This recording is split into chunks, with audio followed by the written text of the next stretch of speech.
It's episode 7 of the Red Zone Home Show, looking ahead to week 6 of the high school football season. We have a big show ahead for you today, including a look at number 1 versus number 2. Let's start the show.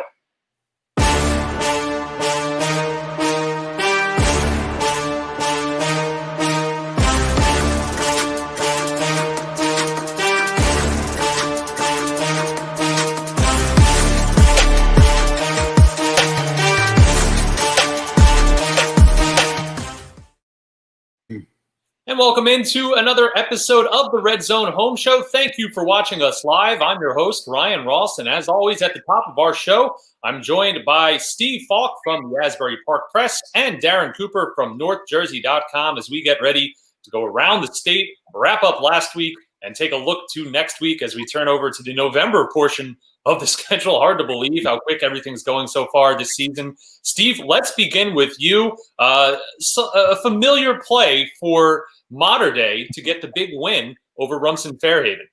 Who says that history doesn't repeat itself every once in a while? In 2016, Mater Dei won the NJSIA non-public Group 2 state championship on a schoolyard play called the hook and ladder, which we're seeing right here, for a touchdown with 3 seconds left in the game.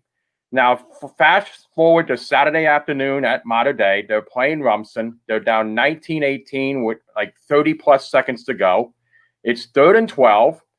And Rumson, actually doing the timeout, talks about what's coming. And they talk about the hook and ladder play is coming. Mater Dei executes it perfectly. Quarterback Alex Brown hits receiver Cody Gibbs on the curl pattern. Gibbs then does his part by pitching the ball to Naran Bunton, who catches it on the run and races down the left sideline for the game-winning touchdown with 27.2 seconds left. Now, what that does is if the short conference does decide to match their teams up by strength of program and put the top 4 teams in a top group Sunday at NJSIA headquarters, Mater Dei leapfrog Rumson into the number 4 spot and would be the number 4 team in the top group if that's what the short conference does.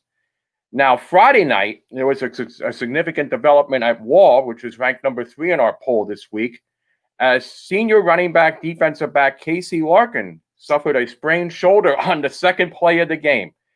As we're seeing right here, he lands on the shoulder, and then he doesn't play for the rest of the game. And it's actually the second straight year that Larkin has been injured against Manasquan. Last year, it happened on Thanksgiving Day. Wall went on to win the game 21-0 because their defense held Manasquan to 1 first down and 30 yards of offense. Knowing Casey Larkin the way I know him, I think he'll make every effort to play this week and make every effort to play the rest of the season. But if he cannot play, if the shoulder is bad enough that it limits him and he cannot play, that changes the dynamic of Wall's football team dramatically because he's their best all-around player. He's a great running back. They line him up sometimes in the slot, and he's a very dangerous receiver. And he's a terrific cover cornerback. So if he cannot go, Wall could be vulnerable sometime during the rest of the season. Yeah, and it was a very, fairly routine-looking play there, too. So definitely surprising to see him out. And for Casey's sake, of course, hope that he's okay. That's something that we'll be following, of course, at the Shore. Now let's head up north. Darren, a big result there for Becton, and then plus a small little game taking place this weekend as well. Wait a minute. So, Falky, they had double hook and ladders, and over the course of years? That's really remarkable. 2 times. You would think you can get away with it once, but not twice. Well, Falky, I want to know if you got anybody like this. I took in Becton and Hasbrook Heights the other night. Becton is 4-0. There you see Coach Jack Mayer. They beat Hasbrook Heights 14-0. The first time Hasbrook Heights has been shut out at home since 1996.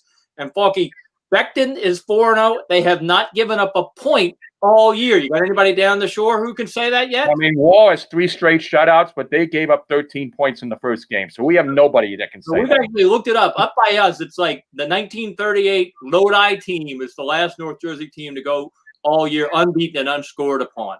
But I don't want to take up too much time because we've got some heavy hitters waiting backstage. We're going to talk about Bergen Catholic and St. Peter's Prep. But just a tiny little preview, at least 10 to 12 Division I players on that field Saturday at the Jack in Oradell when Bergen Catholic takes on St. Peter's Prep. The Marauders come in ranked number 1 in USA Today Network New Jersey top 20 state poll. Bergen Catholic is number 2. They've pretty much been there that whole way the whole season. So it's going to be a crowded scene at the Jack. Well, I guess it won't be that crowded. It'll be 500 people at the Jack. Tickets are a hot commodity, I promise. It should be a good one in Oradell, and we'll talk more about it later on in the show. And kind of almost an unofficial championship game, I guess you could say, if you will, between number 1 and number 2 in the state. And like Darren said, we'll talk to both coaches later in the show, and then Darren will have the fun task of trying to predict the winner in that game, of course, later on today. But we still have a lot to get to before we head to Central Jersey and South Jersey, though. Let's check out the scene from around the games this past weekend, and let's also check in with our updated top 10.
It's the Red Zone Home Show. Ryan Ross here live. Thank you for watching. And as I said, it's time to check in with South Jersey and Central Jersey. And to help us with that, of course, we have Josh Friedman from CourierPostOnline.com and Greg Tafaro from MyCentralJersey.com. Of course, no shortage of actions and intriguing results from your regions this past weekend. And Josh, we'll start with you. A little bit of an upset as well down in South Jersey.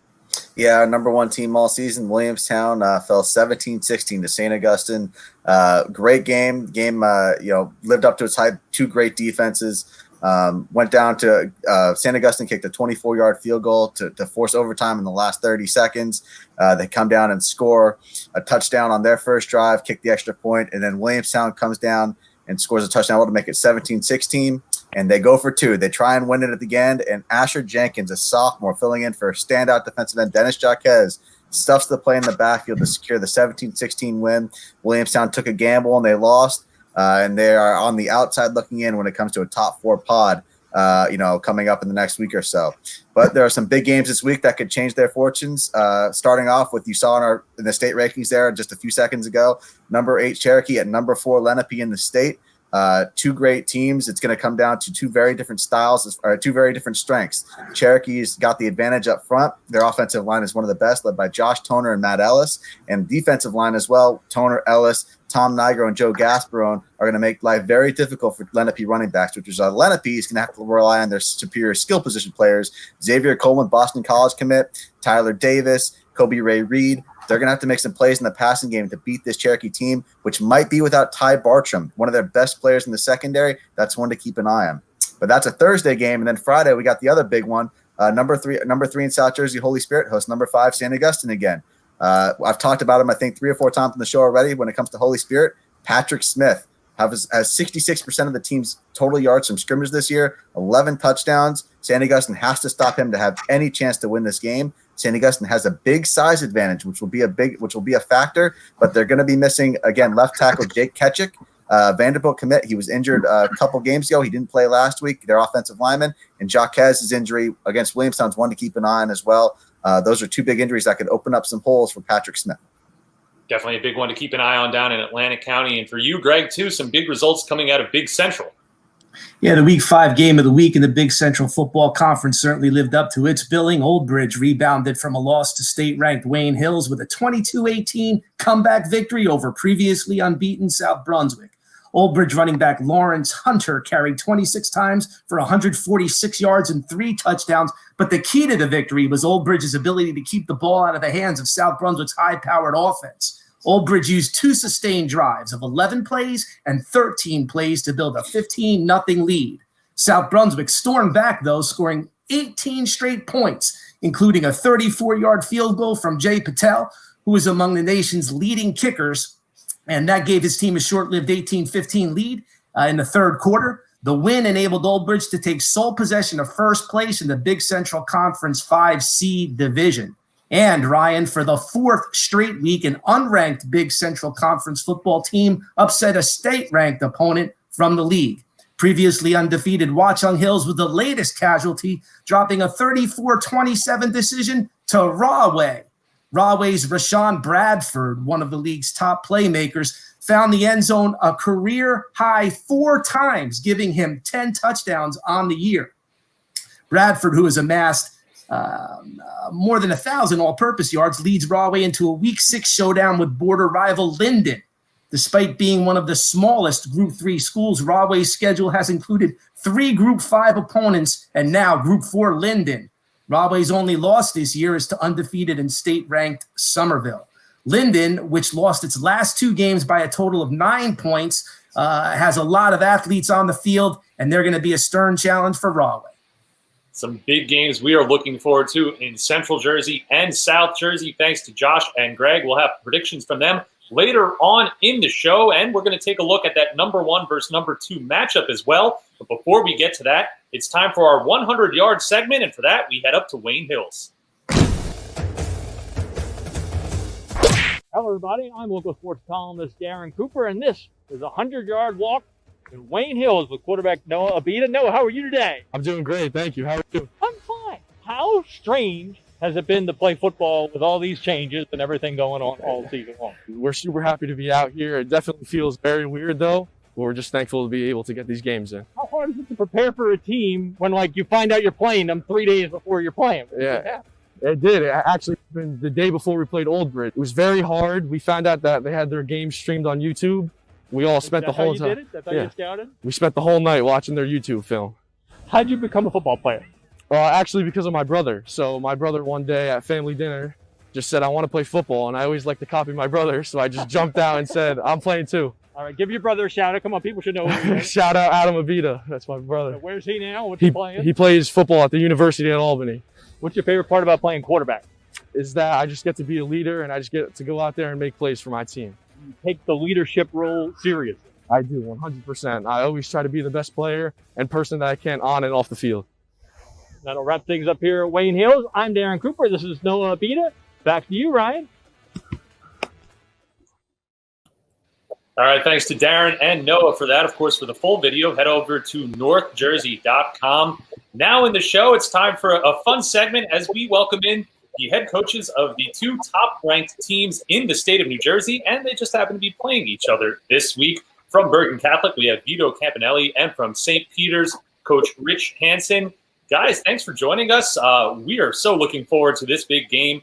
Coach Hansen, let's start with you. Your final season at St. Peter's, and of course, with kind of the changes to the postseason, not our traditional format, is this the last big game, and are you guys kind of treating it almost as a championship game?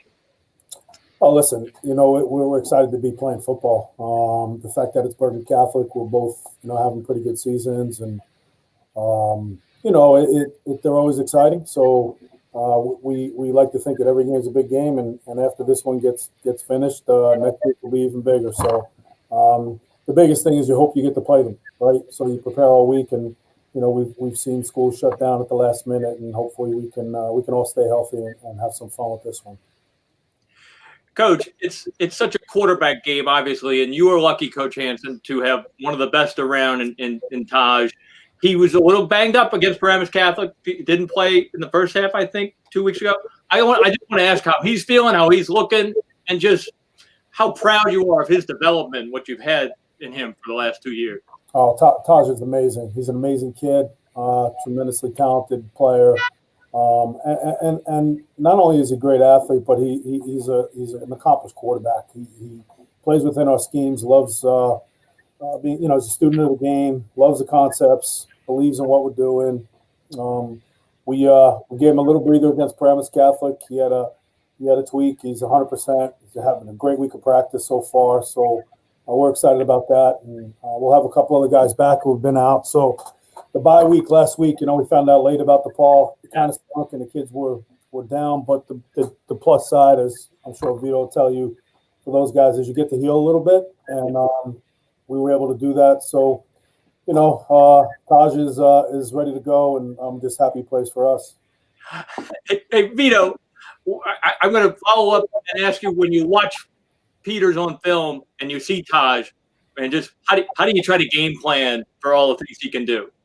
Yeah, he's so unique because they could, they could spread the field as good as any team in the state, but then, he can run the ball like a tailback or a fullback, and he's a dynamic thrower when in the vertical pass game too. So it really, it's like in a lot of ways, it's like defending 12 guys instead of 11. So, and they have some other guys that can hand the ball to that do a heck of a job for him as well.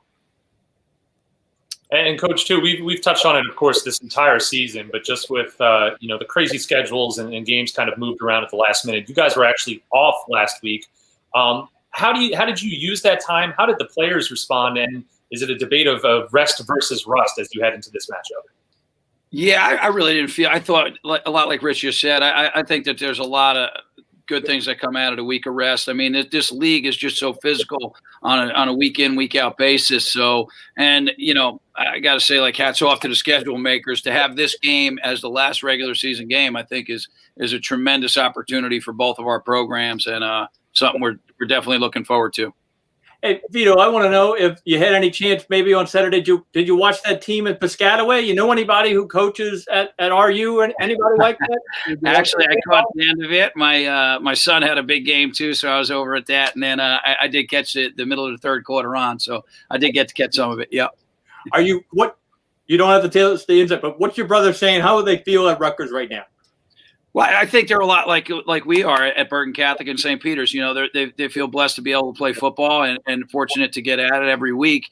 And I obviously, they were put to a halt there. They didn't even know if they were going to have a season. So I think that, everybody that really loves football is grateful to be back out here playing this year. And it is just it's a unique time. It certainly is.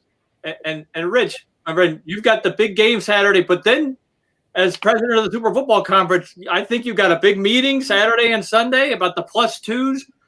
That a lot of our audience, of course, is curious to know how that's all going to play out. And I know you don't have the answers, but do we at least have like a timeline? Maybe like, hey, we hope Sunday morning we'll be able to look at things, or what do we know?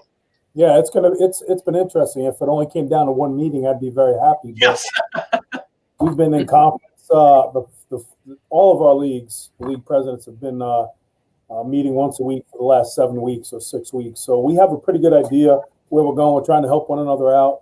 I think we'll have the context for it done, the matrix for it done by tomorrow or Thursday, and then just plugging in some schools after Saturday's results and Friday night's results. So DePaul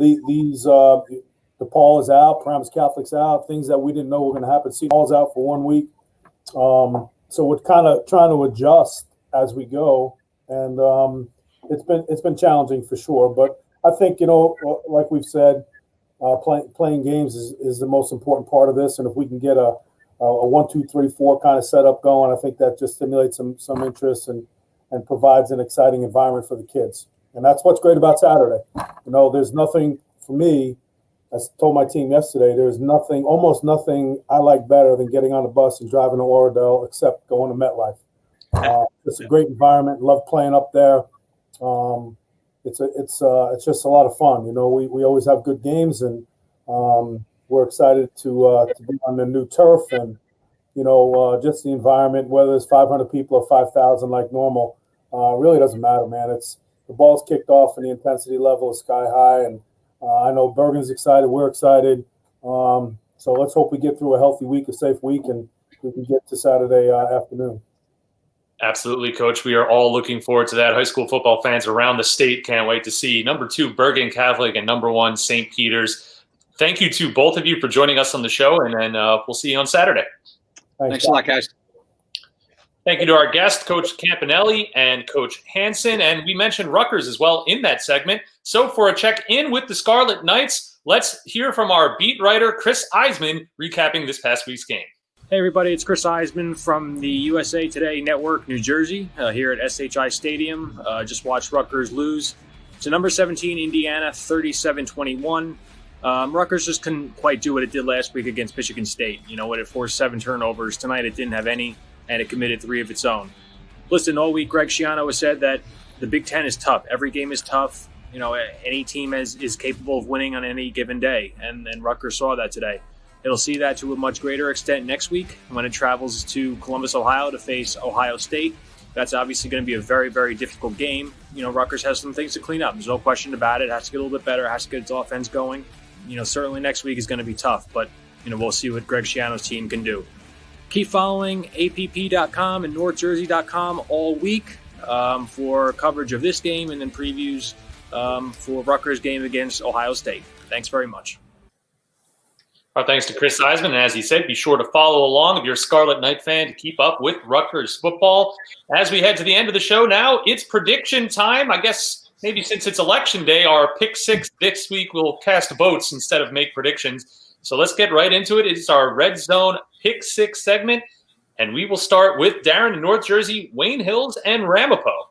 You know, this game to me is almost harder to pick than the Peters Bergen Catholic game. Wayne Hills and Ramapo is one of the best rivalries we have up in North Jersey. A lot of NFL players have played in this game. Chris Hogan, Chris Olson. So when these two teams get together, it's always a good time. Last year with overtime, they've split the last 6 meetings. I'm going to give at home. I'm going with Wayne Hills by a field goal at home. All right, the votes for Wayne Hills there. Steve, we'll head to you, Red Bank Catholic and Raritan. First of all, at the start of the year, if I had to vote whether we would get to week 6, I would have said I would have probably voted no. But it's amazing that we are at week 6.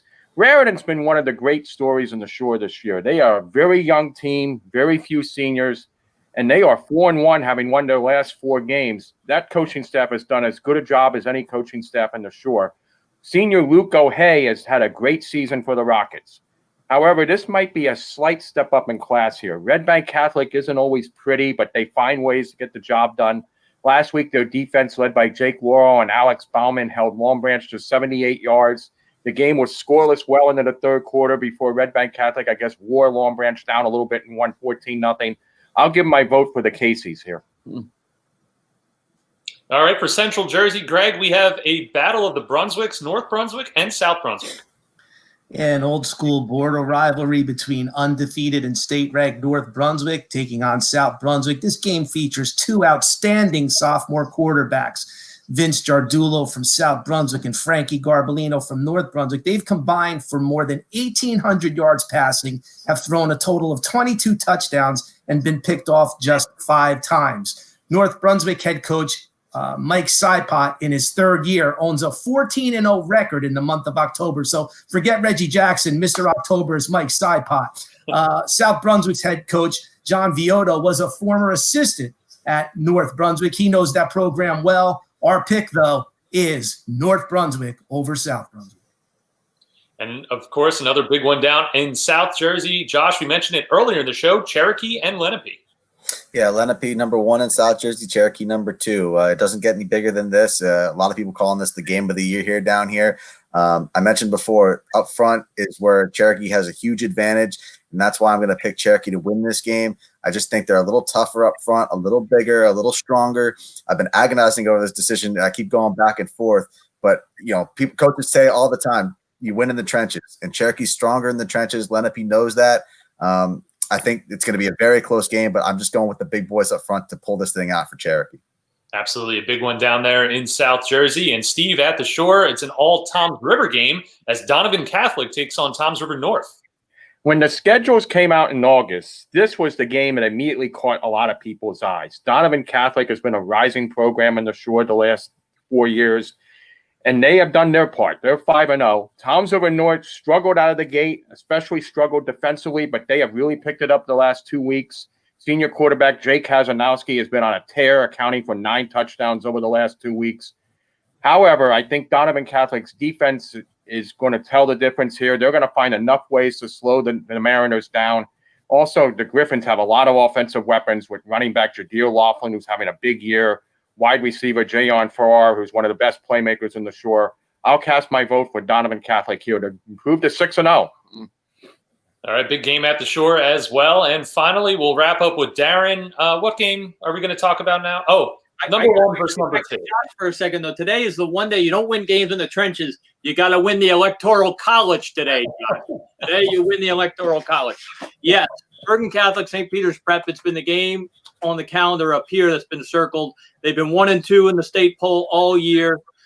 I referenced before some of the talent. George Rooks from St. Peter's Prep is fantastic. Ryan Butler from Bergen Catholic is fantastic. Sydeer Mitchell from Bergen Catholic.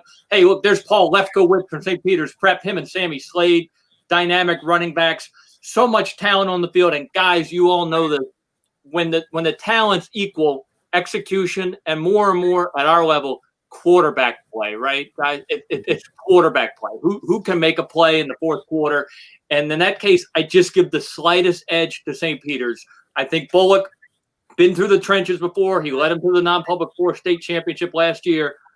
And I think he finds a way to make a play in the fourth quarter, maybe even 21-20, 27-24. But my pick is the Marauders. My vote is for St. Peter's Prep. All right, thanks for all these votes here in the prediction segment. And, of course, to see how right or wrong we got it, be sure to check in with NorthJersey.com, APP.com, CourierPostOnline.com, and MyCentralJersey.com. Thanks to Darren, Steve, Josh, Greg. Thanks to both coaches, Hanson and Campanelli. Thanks to Chris Eisman as well. And thank you for watching us live on the Red Zone Home Show. I'm Ryan Ross, and we'll see you next time.